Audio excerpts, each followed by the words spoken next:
সময় যেন এখন নিজের গতিতে চলছে না। ঘড়ির কাঁটা যখন শেষ মুহূর্তের দিকে এগিয়ে যায়, তখন বাতাসে ভিন্ন একরকম কম্পন খেলা করে। চারদিকে শুধুই নির্বাচনী হাওয়া, কিন্তু সেই হাওয়াতে নির্বাচনী আমেজ নেই, আছে শুধুই উত্তেজনার চাপ ও বুকের ধড়ফড়।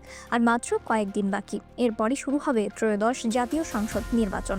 সারা দেশ জুড়ে এখন যেন এক অশান্ত গুঞ্জন, মানুষের চোখে মুখে প্রশ্ন, আলোচনায় একটাই বিষয়: কোন দলের হাতে যাবে দেশ পরিচালনার সেই চাবিকাঠি? কে হবেন আগামী দিনের সেই কর্ণধার? এই আগ্রহ দিন যতই গড়িয়ে চলছে, ততই বাড়ছে প্রবল হয়ে, আর সাথে বাড়ছে অনিশ্চয়তার কুয়াশা।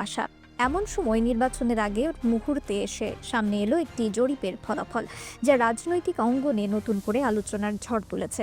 এই ফলাফল কি কোনো নতুন সূর্যোদয়ের ইঙ্গিত, নাকি এক ভয়ঙ্কর অন্ধকারের শুরু?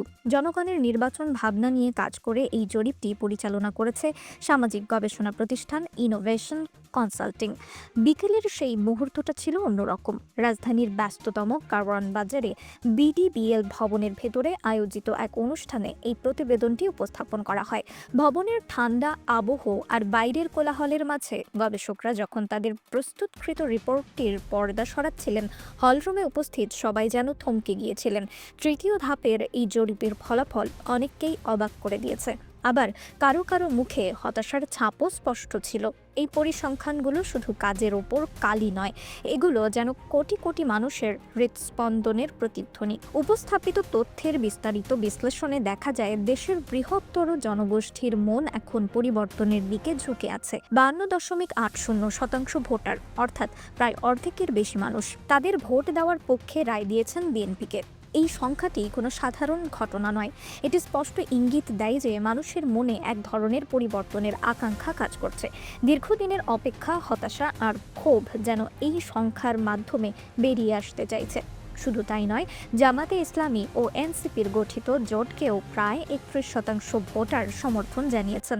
এই দুই পক্ষ মিলিয়ে বিরোধী জোটের পক্ষে সমর্থনের পাল্লা যেন অনেক ভারী হয়ে উঠেছে।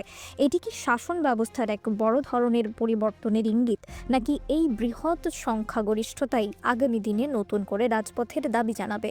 তবে শুধুমাত্র দল নির্বাচন নয়, ভোটারদের মনোভাবেও আরও কিছু তথ্য লুকিয়েছিল, যা হয়তো অনেকের নজর এড়িয়ে যাবে। জরিপে দেখা গেছে, যদি আজই একটি প্রস্তাবিত গণভোটের আয়োজন করা হয়, তবে 60% মানুষ এর পক্ষে তাদের হ্যাঁ ভোটটি দিতে প্রস্তুত। এই সংখ্যাটি বলে দেয়, মানুষ তাদের ভোটাধিকার প্রয়োগের ব্যাপারে এখনও আগ্রহী। তারা ভোট দিতে চায়, নিজেদের পছন্দকে প্রতিষ্ঠিত করতে চায়। কিন্তু এই আগ্রহের মাঝেও রয়েছে এক ধরনের হতাশা ও বিভ্রান্তি। 22% মানুষ এ বিষয়ে একেবারেই কিছু জানেন না। তারা বোধহয় রাজনৈতিক এই হিংস্রতা থেকে নিজেদের সরিয়ে রেখেছেন। তারা জানেন না তাদের নীরবতা কার পক্ষে যাবে। অন্যদিকে ইসলামী আন্দোলনের প্রতি সমর্থন রয়েছে মাত্র 1% মানুষের, আর বাকি 13.20% মানুষের মনে ভোট নিয়ে কোনো ধরনের ভাবনাই নেই। তারা হয়তো সব দলকে একই আঙুলে দেখছেন, অথবা তারা এতটাই হতাশ যে তারা আর কিছুই ভাবতে চায় না। এই ভাবনাহীনতা কি তবে এক বড় বিপদের ইঙ্গিত? নির্বাচন মানেই যে কেবল দল নির্বাচন তা নয়, এর সাথে জড়িয়ে আছেন ব্যক্তিবিশেষ। কে হবেন আগামী সরকার প্রধান? এই প্রশ্নটি জরিপে অন্তর্ভুক্ত করা হয়েছিল, আর এখানেও উঠে এসেছে কিছু চমকপ্রদ তথ্য। 5147 জন উত্তরদাতার মধ্যে 47.6% মানুষ আগামী সরকার প্রধান হিসেবে তারেক রহমানকে এগিয়ে রেখেছেন। এই সংখ্যাটি বলে দেয়, দূর থেকে থাকলেও একটি বড় জনগোষ্ঠীর আস্থা তিনি অর্জন করতে সক্ষম হয়েছেন। অন্যদিকে জামাতে ইসলামীর আমির ডক্টর শফিকুর রহমানকে পছন্দের তালিকায় দ্বিতীয় স্থানে রেখেছেন 22.5% মানুষ, আর নাহিদ ইসলামের পক্ষে সমর্থন জানিয়েছেন মাত্র 2.7% মানুষ। এই পরিসংখ্যানগুলোর মাঝে একটি বিষয় খুব স্পষ্ট হয়ে ওঠে: রাজনৈতিক বিশ্লেষকরা যা ভেবেছিলেন তার থেকে ভিন্ন একটি ছবি এখানে ফুটে উঠেছে। এটি যেন এক নতুন রাজনৈতিক বাস্তবতার দিকে ইঙ্গিত করছে। কিন্তু এই পরিসংখ্যানের আড়ালে লুকিয়ে আছে এক গভীর রহস্য। 22.2% উত্তরদাতা এ বিষয়ে কোনো মতামত দেননি। তারা কেন চুপ?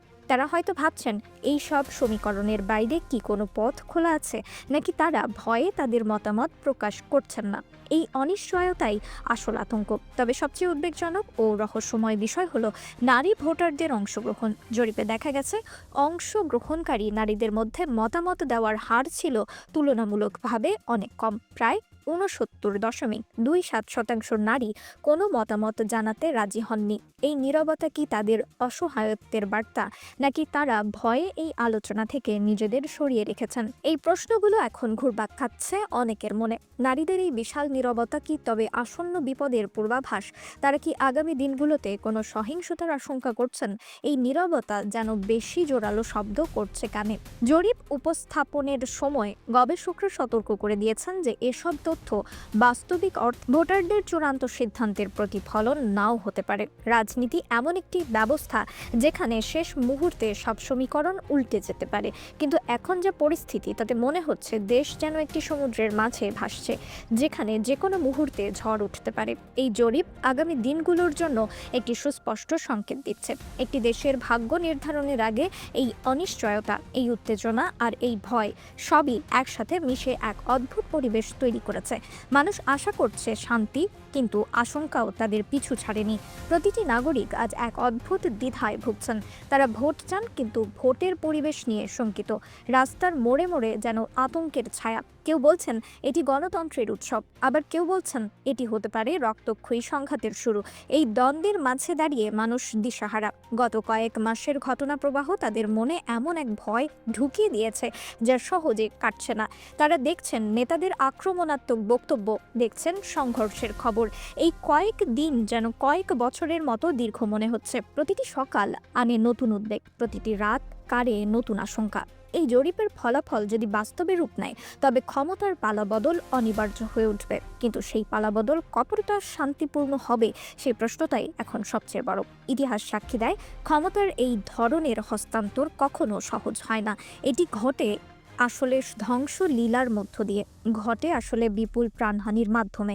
আর তাই সাধারণ মানুষের চোখে এখন ঘড়ির দিকে তাকিয়ে থাকার বদলে ভয়ের ছায়া।